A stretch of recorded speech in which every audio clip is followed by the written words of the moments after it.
From trains, planes, and buses to escalator handrails and elevator buttons. The air we breathe and surfaces we touch are being cleaned at the speed of light. Every device we've tested has had a nice solid impact on the virus. Matthew Hardwick runs Resinova Labs in Silver Spring, which tests ultraviolet light devices like these for the companies that make them and need to prove they work. We put that room together in order to test these whole room devices in their natural environment. Whole room meaning you turn it on, leave the room, and within minutes the light can kill bacteria and viruses on any surface it can reach.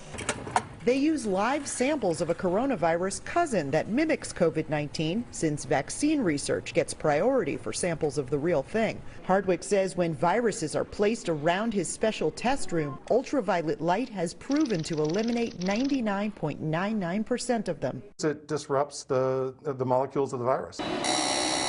And now it's disrupting more than that, the entire cleaning industry as a new tool for reopening businesses.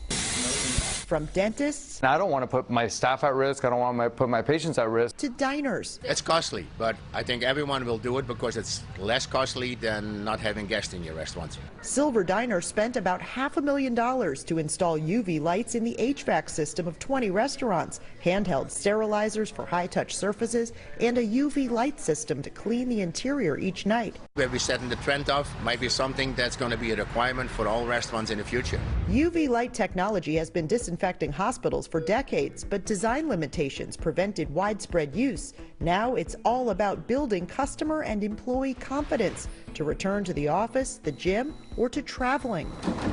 A California company has created a mobile device with special arms that extend outward with angled UV lamps to remove shadows for better coverage. JetBlue bought one and is already advertising its ability to clean seats, seat belts, and tray tables on planes. That really put us on the map as far as UVC products go. CEO Elliot Kreitenberg says last year he couldn't even find enough investors to mass produce the machines. Now he can't build them fast enough. Really, the applications for this product are limitless, and we expect that they're going to be out there in a big way before the end of this year. And what about before you get on the plane? Reagan National Airport just installed ultraviolet light technology on one of its escalators and is researching it for its HVAC systems. DC Metro is also using UV light to disinfect escalators, but that started pre-COVID, thinking clean handrails might encourage riders to actually use them. Hey, there's a lot of smart people out there thinking of different ways to make people feel safer and for it to be safer. So we want to keep exploring those. New York's transit system has done more than explore. 150 UV devices are already cleaning subway cars and buses overnight. It takes 30 minutes with no passengers on board. The nice thing with light is it doesn't miss. So when you might be using soap and water or chemical spray or a manual wipe down, there's always the chance for human error. You might miss one spot. The Metro GM says he's been receiving requests to try various products with UV technology, but he's cautious. Our philosophy is that we want to pursue things that there's been some track record on. Kreitenberg says he's heard from other potential customers in the D.C. area and doesn't fault companies for taking their time.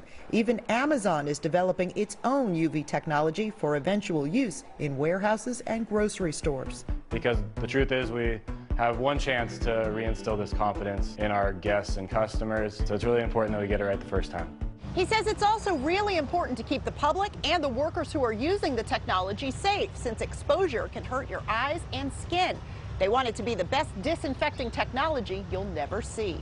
Jody Fleischer, News 4 I-Team. Good stuff. Thank you, Jody. New research shows the coronavirus can survive for 28 days on some surfaces like glass, stainless steel, and on money. And that's why this type of UV technology can be useful to help slow down the spread of COVID.